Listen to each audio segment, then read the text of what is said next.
tout le monde, bienvenue dans mon laboratoire. Je suis Sandrine Baumann-Autin, chef pâtissière et ambassadrice du championnat de France du dessert et fondatrice de la marque Saint Pâtisserie Santé. On est aujourd'hui réunis avec Boticinal pour vous préparer une petite recette saine et gourmande de saison. Pour cette petite recette très gourmande de poire pochée revisitée, nous allons travailler avec l'infusion de thym Boticinal, mais bien évidemment si vous n'aimez pas cette herbe aromatique, vous pouvez partir sur l'infusion de verveine également et remplacer l'huile essentielle de bergamote par l'huile essentielle d'orange douce. On va donc commencer la recette et on va commencer par préparer notre infusion de thym. Donc au préalable, j'ai porté à ébullition à peu près un demi-litre d'eau dans une casserole et je vais venir y plonger mon thym pour laisser infuser 10 à 12 minutes à peu près. On a un thym qui est déjà effeuillé en fait et on va laisser infuser alors vraiment à feu très doux. Là c'est juste pour maintenir la chaleur mais je ne porte surtout pas à ébullition. Je vais venir y rajouter de suite un jus de citron jaune. Donc pourquoi du jus de citron? Tout simplement pour venir apporter un petit peu d'acidité, d'accord, dans notre eau de pochage. Normalement quand on fait une poire pochée, on fait un sirop, d'accord, donc de l'eau avec beaucoup de sucre.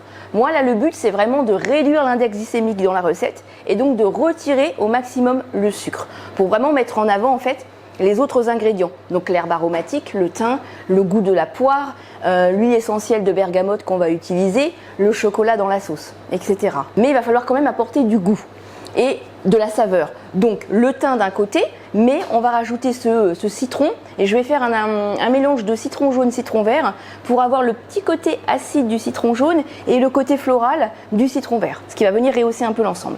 Et bien évidemment, empêcher la poire aussi de s'oxyder. Donc vous pouvez mettre le jus d'un citron de chaque, ce sera très bien. Et je vais donc rajouter le jus de mes citrons dans mon eau frémissante au thym. Je vais venir mélanger l'ensemble, ça sent super bon.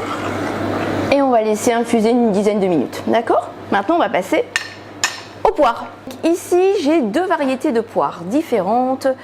J'ai une petite comice et j'ai une petite beurrée hardie. Donc deux poires différentes tout simplement parce que je voulais essayer de trouver des poires de petite taille pour travailler sur un dessert quand même qui soit gourmand mais pas trop copieux non plus. Pour deux goûts différents, deux textures différentes et ce sont des poires qui se tiennent à la cuisson et ça c'est important aussi puisqu'on va faire pocher les poires donc il faut qu'elles soient à maturité moyenne, j'ai envie de dire, et ensuite vous adaptez aussi votre temps de pochage des poires en fonction de la maturité de celles-ci, d'accord? Si elles sont un peu trop fermes, vous pourrez les laisser 5-10 minutes de plus en termes de cuisson. Si elles sont déjà bien mûres, à l'inverse, vous réduisez un peu le temps de pochage. Alors je les laisse entières. D'accord, je ne retire pas le cœur, je préfère les laisser pour le pochage. Ça permet à la poire aussi de bien se tenir, parce que parfois quand elles sont bien mûres et qu'on retire le cœur, elles ont tendance un peu à se flétrir. Là, ça va me permettre de conserver une poire qui va bien se tenir. Et on retirera le cœur tout à l'heure, après le pochage. Hop, je les récupère et je les plonge dans mon infusion de thym. Je vais les arroser avec l'infusion parce qu'elle dépasse légèrement de la surface. J'ai les poires qui vont légèrement se colorer aussi. Elles vont prendre une belle couleur mordorée et je ne les couvre pas, je les laisse comme ça. Elles vont se pocher tranquillement et là je vais arrêter la plaque et on va laisser pocher comme ça.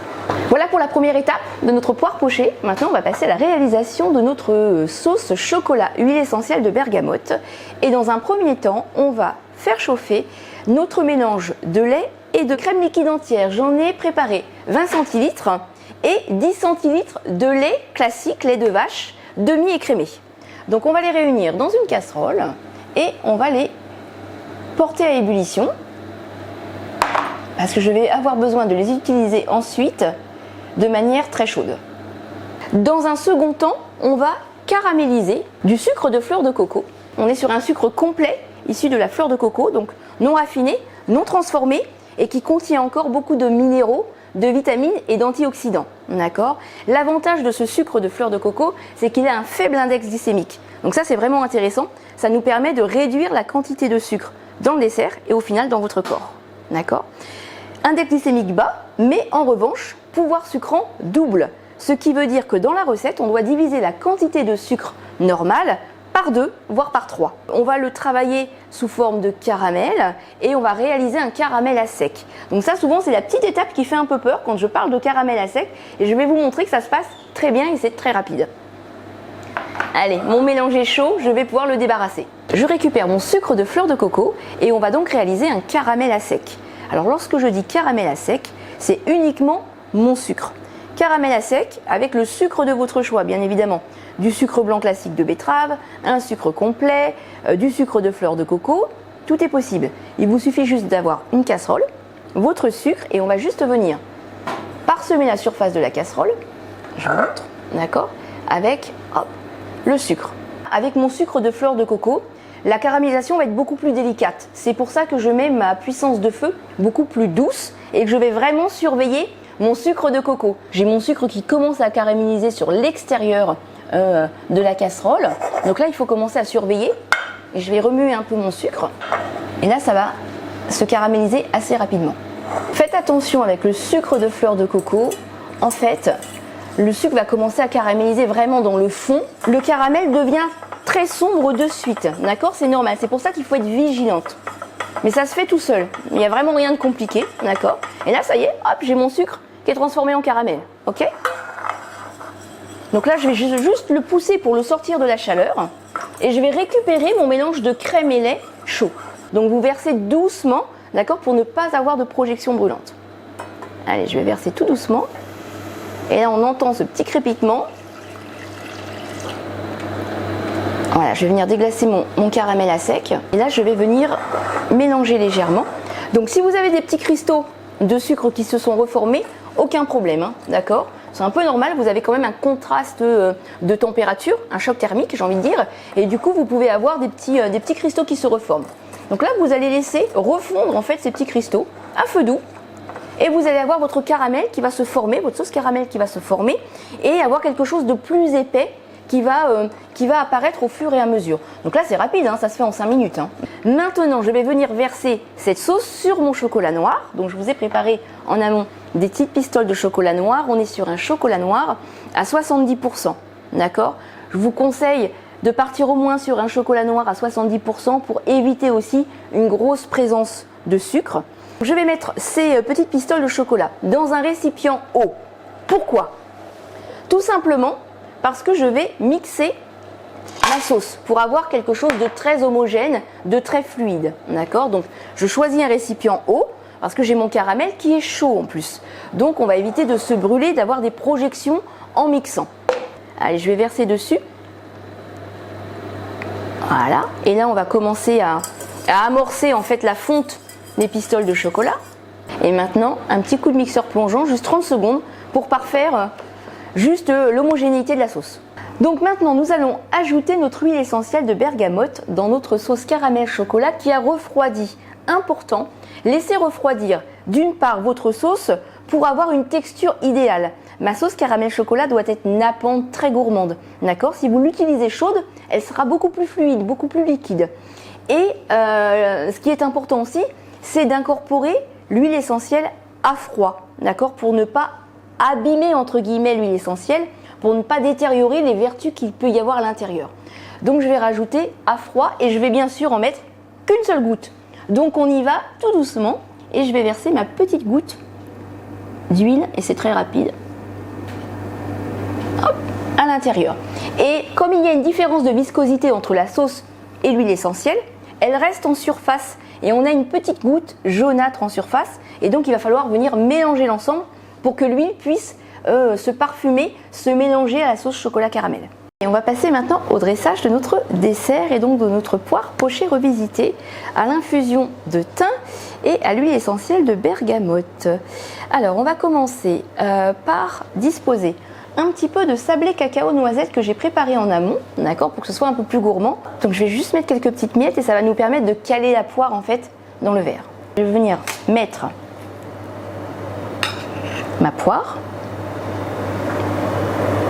Hop, et elle s'est colorée hein, avec le thym. Elle s'est colorée, elle a pris une couleur un petit peu plus marron foncé, on va dire. Et j'ai laissé quelques petits thym émiettés sur le dessus.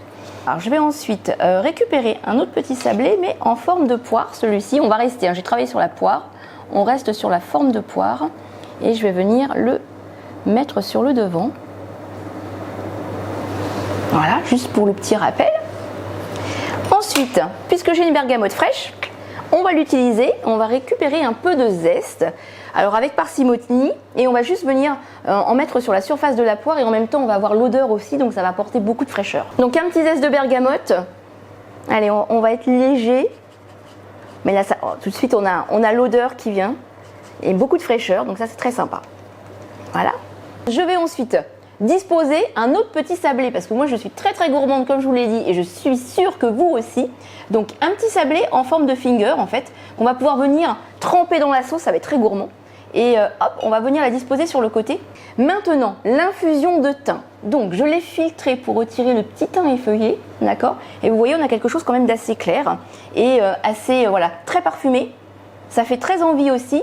Et moi, je vous propose d'accompagner le dessert avec un petit verre pour vraiment rester sur la même saveur de goût et surtout pour profiter des bienfaits du thym. D'accord. Le thym travaillé en infusion est un bon remède pour tout ce qui est anti-inflammatoire, pour profiter aussi des bienfaits par rapport à la digestion, puisque le thym a cette vertu-là. Donc là, on va être sur quelque chose de très léger et qui va très bien se digérer. Donc voilà, on profite de ces vertus-là. Ensuite, il nous reste notre sauce chocolat bergamote, donc qui est froide, que nous allons également mettre dans un petit pot pour pouvoir verser ensuite directement sur la poire. On n'a plus qu'à verser la sauce chocolat caramel, le meilleur moment. Verser la sauce et ensuite plonger la cuillère dedans. Et le petit finger dans la sauce, ça va être trop bon aussi.